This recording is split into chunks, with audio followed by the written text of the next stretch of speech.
Olá, meus queridos! No e-mail que está vindo aqui, nós vamos acompanhar uma história que eu vou falar para vocês, hein? De arrepiar os cabelos. Uma vítima de abuso sexual, que tipo de comportamentos ela desenvolve, tipo de relacionamento tóxico que ela acaba criando. É triste. Vamos acompanhar? Roda a vinheta.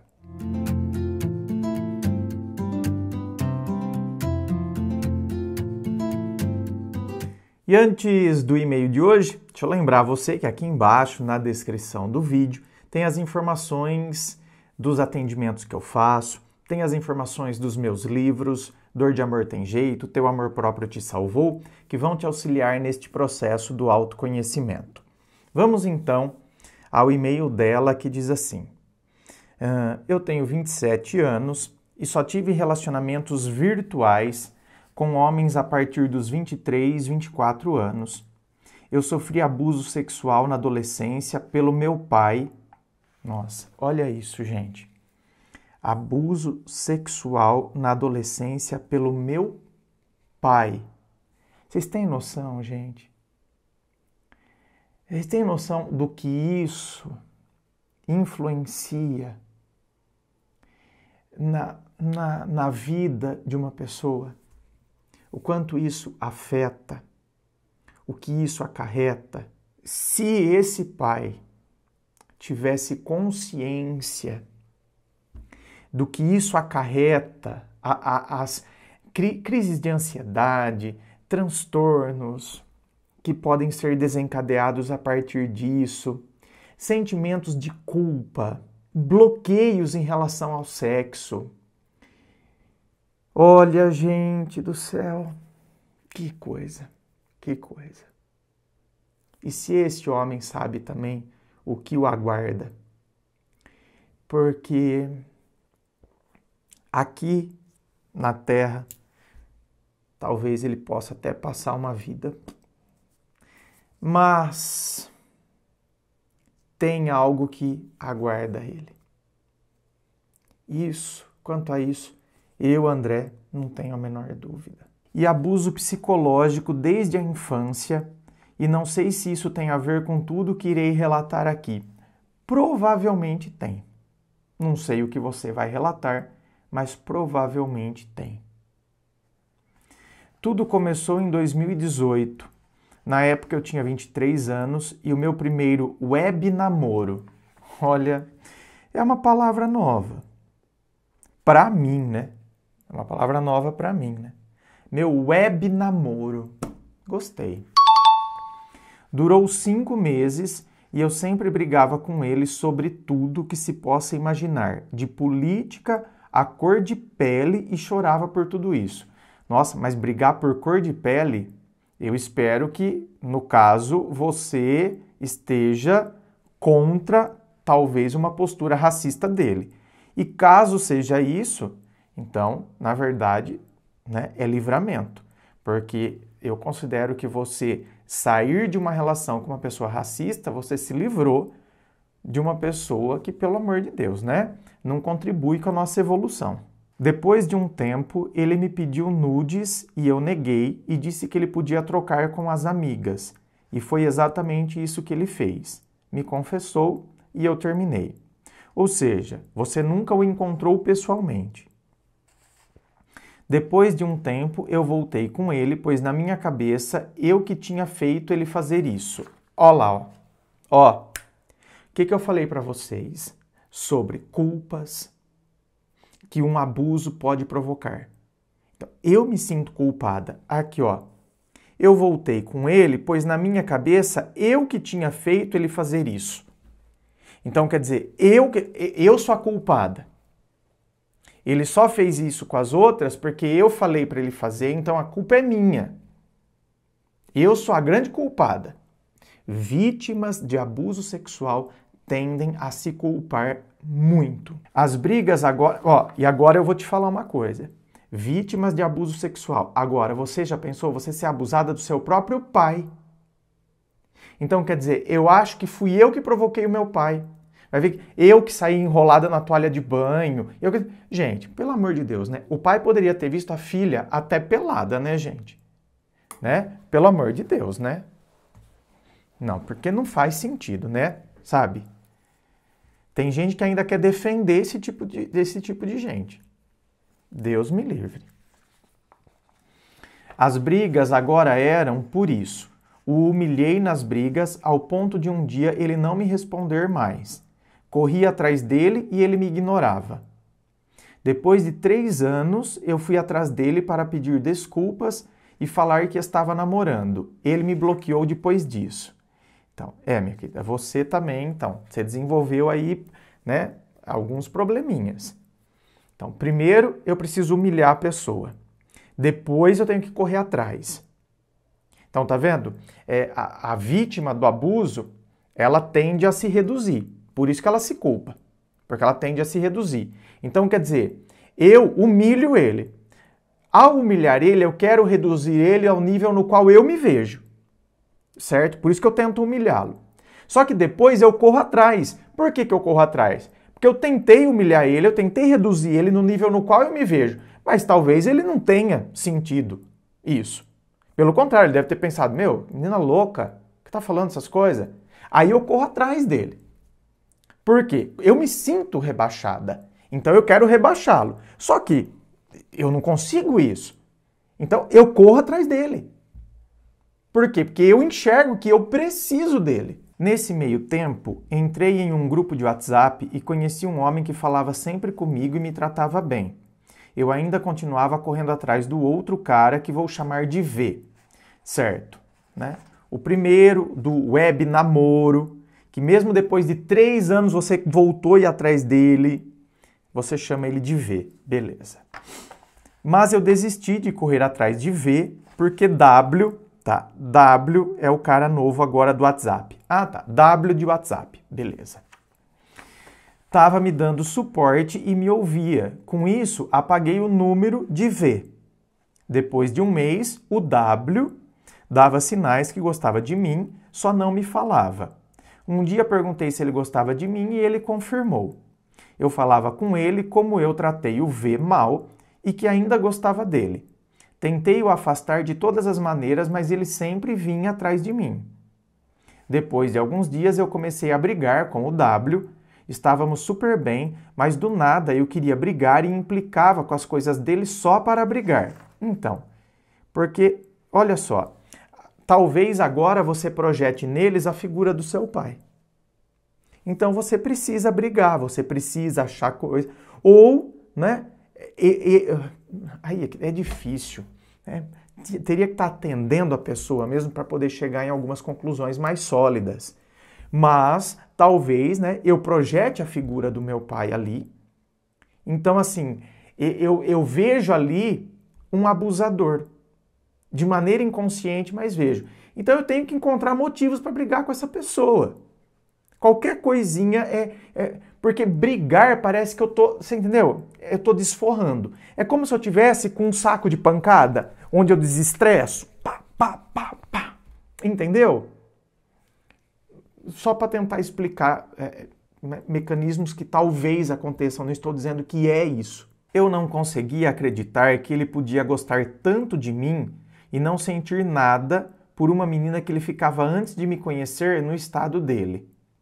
Ele dizia que era possível sim e tinha até cortado o contato com essa mulher quando começamos a namorar virtualmente. Tá. Você não acreditava que ele podia gostar tanto assim de você. Olha lá, vocês estão vendo? Eu duvido de mim. Como que ele pode gostar tanto assim de mim, né? Se antes ele ficava com uma menina lá do estado dele, ou seja, tá você de novo no web namoro, né? Com pessoa de outro estado, enfim. Eu fui atrás dessa mulher para saber direito dessa história, porque não acreditava no que ele me dizia. A mulher me confirmou que eles não se falavam mais e que ele sempre foi muito gentil com ela e queria namorá-la. Ele negou que tivesse pedido em namoro e, para confirmar, perguntou a um amigo que negou também. Mas eu criei uma obsessão por essa mulher e sempre ia atrás dela. Só parei quando ela arrumou um namorado. Mas até hoje, às vezes, vejo o perfil dela no Facebook. Sabe o que é isso? O sinal da extrema insegurança. Então, quer dizer, eu tenho baixa autoestima, naturalmente eu tenho insegurança, e então, quer dizer, é lógico, eu fico obcecada por acompanhar o perfil dessa mulher. Por que eu fico obcecada em acompanhar o perfil dessa mulher? Por quê? Porque ele esteve com ela, ele namorou ela. Então, assim, eu considero que ela tem virtudes e que se ela fazer assim, ele volta para ela. Porque eu sou um nada. Como que esse cara gosta de mim? Não. Eu acho que ele não esqueceu dela ainda, então eu fico obcecada por acompanhar o perfil da pessoa. Ele tinha uma amiga no grupo que ele sempre a aconselhava e a elogiava, porque, segundo ele, ela tinha autoestima muito baixa e ele queria ajudar. Ela namorava e sempre desabafava com ele. Em uma dessas brincadeiras que ele tinha com ela, a pediu em casamento e disse que era brincadeira, pois eles estavam falando de buffet de casamento e iriam fingir que iriam se casar só para comer. Eu terminei e briguei com ele. Terminava toda hora e o humilhava no grupo do WhatsApp. Em 2019, ele viajou para São Paulo e se encontrou com essa amiga. Ficou o dia inteiro sem falar comigo. Então briguei e o humilhei e fiquei sem falar com ele um tempo. Mas ele veio para o meu estado, mesmo assim, e eu o encontrei porque gostava dele. No dia, disse que ele veio ver e conhecer alguém que o humilhou e que ele não poderia ser assim. Não sabia de nada, inocente. Peraí que eu não entendi nada aqui. No dia, disse que ele veio ver e conhecer alguém que o humilhou e que ele não poderia ser assim.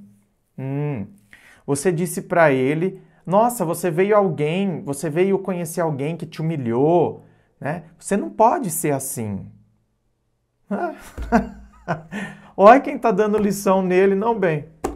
Olha, sua autoestima tá lá embaixo e você tá falando para ele, não, você não pode. Você não pode ser assim. Até hoje nos encontramos 7 vezes. Ele que sempre vem me ver. Às vezes até comigo dizendo para não vir. Eu não era obsessiva com a ex dele, mas sempre achei que eles ainda se gostavam. Não falei para vocês que esse é o pensamento?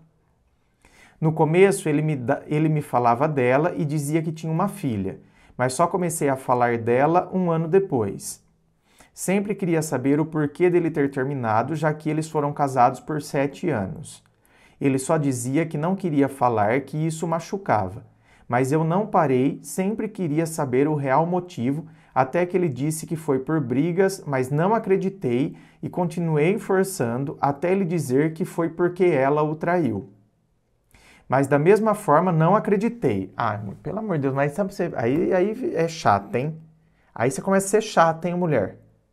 Pelo amor de Deus, bem, vai fazer uma terapia, porque aí fica chato, hein? Da mesma forma, não acreditei porque a relação deles era muito boa, apesar dela o tratar mal às vezes. Ele me dizia que tinham que manter uma relação boa por causa da filha. Mas isso não foi suficiente, eu criei uma obsessão pela verdade e pela ex. Stalkeava ela todos os dias e toda hora até que eu consegui o número dela. Ele me enviou porque eu o forcei a enviar. Criei uma situação para chamá-la no WhatsApp. Mulher, pelo amor de Deus, hein? Vai fazer uma terapiazinha. Consegui chamar, mas nunca tive coragem de perguntar o motivo da separação. Então, ia atrás dos amigos e amigas em comum deles para tentar descobrir algo, pois ele me disse que se separou dela porque ela o traiu. Tivemos muitas brigas, todas que eu começava. Ele só dizia que eu tinha os meus motivos, tentava me acalmar e falava que eram fantasias e paranoias minhas, que quando sentisse interesse por alguém me diria. Ele tinha amigas e sempre as elogiava, e falava sobre sexo normalmente. Eu não gostava e fiquei insegura e mais ciumenta. Comecei a brigar e falar coisas terríveis contra ele. Então, eu não entendo isso. Primeiro, minha querida, iniciar um web namoro, né? Quer dizer, uma pessoa insegura começar um web namoro é igual uma pessoa que tem medo de assalto e morar no bairro mais perigoso da cidade. Então, assim, não faz sentido. Sabe? Não faz sentido. Ou, né, tem gente que não tem condição, vai ter que morar naquele bairro, não tem opção. E às vezes vou te dizer uma coisa, né? Às vezes quem mora naquele bairro está muito mais protegido, né? Porque às vezes lá tem uma gangue da pesada e a gangue protege quem mora lá, né? Então vou dar outro exemplo que acho que cabe melhor aqui. É igual eu ter medo de assalto e eu tá lá no centro de São Paulo com o celular, né? Oi, tudo bom, vó? Ai, dando sopa com o celular lá no centro de São Paulo. Então, quer dizer, meu bem, uma pessoa que é insegura começar um web namoro é pedir para sofrer. Por isso que eu digo, tem gente que, sabe, por exemplo, você, minha querida, que passou por essa situação horrorosa de um sofrimento, de um abuso sexual. Então, talvez você crie situações que reproduzem sofrimento. Então, eu crio uma situação, ainda que de maneira inconsciente, que vai reproduzir sofrimento. Por quê? Porque é o que está internalizado dentro de mim. Então, é como se o sofrimento fosse o meu habitat natural. Eu preciso criar situações que me vão trazer insegurança e mais sofrimento. Por isso que uma terapia ajuda a quebrar com essas questões que foram colocadas, né? Eu entender situações que ficaram cristalizadas dentro de mim. Em 2021, eu descobri uma traição com uma dessas amigas. Depois de 2 anos, ele tinha me traído em 2019. Reuni coragem e perguntei à ex o motivo do casamento ter terminado e ela me disse que tinha sido por brigas. O que ele me disse no começo, só que não aceitei. Falei que ele tinha dito que era por uma traição e ela negou e disse que foi ele que a traiu, mas o motivo do término foi outro. Ela me disse que ele era bem mentiroso, mas é gente boa. A mulher que ele me traiu era de outro estado. Eu vi fotos deles juntos até na cama. Depois disso, chutei o balde. Fiquei sem falar com ele 1 mês, depois voltei a falar. Ah lá. Então, não tem nem por que ficar sem falar 1 mês, bem. Se vai voltar a falar depois. Gente, presta atenção. Primeiro que esse negócio de web namoro, para quem é insegura, uma furada. Segundo, eu tenho que, às vezes, fazer uma terapia, primeiro me tratar, curar minhas feridas, para depois eu começar qualquer tipo de relacionamento. Terceiro, uma vez que eu iniciei um relacionamento, se eu descobrir tudo isso, eu chutei o balde. Chutou o balde nada, bem. O máximo que você chutou foi uma canequinha. O máximo. Por quê? Porque depois de 1 mês eu volto a falar, ou seja, o cara, meu bem, quando você faz isso, o cara, ele internaliza dentro dele, sabe o quê? Eu posso fazer o que eu quiser. Eu posso aprontar, eu posso pintar e bordar, que deve ser o que ele está fazendo. Ele deve estar saindo com uma a cada estado. Uma lá no Acre, outra em Roraima, outra, né, em Santa Catarina, outra em São Paulo, outra na Bahia. E assim vai. Se o cara tem condições de viajar, pega um avião, vai para lá, entendeu? Relaxa 2, 3 dias lá, sai com uma menina que ele conversou, que ele, né, mantém dialogozinho no Zap. Então, agora tá assim, bem. Ou seja, aí você briga com ele, depois de 1 mês você chama ele de volta. Aí ele fala, lá, ó, a de São Paulo. Aqui, ó, sabia. Conheço a de São Paulo. Ela é arredia, mas eu gosto de mulher assim. Sabe? Que dá um showzinho. Depois quando a gente se encontra é mais gostoso. Ele me disse que estava muito mal e tinha perdido bastante peso, mas não conseguia aceitar e humilhei mais que antes. Ele me disse que traiu porque a amiga C... Tá, o alfabeto inteiro tem aqui, né, bem? Estava implicando com a amiga N. E para botar um ponto final nisso, ele deu o que essa amiga C queria. Ai, sério? Eu fui atrás de todas as pessoas envolvidas nessa história e todas confirmaram que ele fez isso para a mulher deixar uma outra em paz. Ele a escondeu e continuou a falar com elas até eu descobrir a traição. Tratava a amiga N bem e fazia até chamadas de vídeo com ela, ajudava a escolher até a cor do esmalte e sempre a ouvia. Veio para o meu estado 2 vezes no ano da descoberta da traição. Antes não brigava pessoalmente, mas tudo mudou depois da descoberta da traição. Comecei a entrar nas contas dele e a perseguir as amigas envolvidas. Precisa de terapia. Ele já veio no meu estado 3 vezes depois da traição e não consigo mudar ou lidar com isso. Já tem 1 ano e 10 meses desde que descobri a traição e nada mudou. Eu o humilho e criei uma obsessão pelas mulheres envolvidas nessa história. Tá, e o que elas têm a ver com isso, bem? Entendeu? Você cria obsessão com elas. Por quê? Ah, elas são melhores que eu. Então, você fica obcecada nelas. Por quê? Porque ele saiu com elas. E aí você, então, né, você já se olha de maneira distorcida. E aí você fica paranoica, obsessiva, por acompanhar o que essas mulheres fazem. É como se você tivesse assim, tipo, é como se elas tivessem virado agora um objeto de desejo seu. Porque se ele saiu com elas, é porque elas têm alguma coisa, porque eu não valho nada. Então, o que será que elas têm? Então, eu fico ali, obcecada nelas. Hoje estou ciente das coisas que eu fiz e sei que foram erradas, mas não consigo respeitá-lo. O trato pior que um lixo e ele ainda conversa comigo e me trata bem e me ajuda com tudo. Antes de enviar essa história, estava brigando com ele, querendo que me conte a verdade sobre a traição, porque não aceito o que ele contou. Nossa Senhora. Gente... E tem homem que gosta disso, né? Gosta, né, bem? Gosta, entendeu? Gosta desse inferno, gosta dessa confusão, gosta dessa muvuca.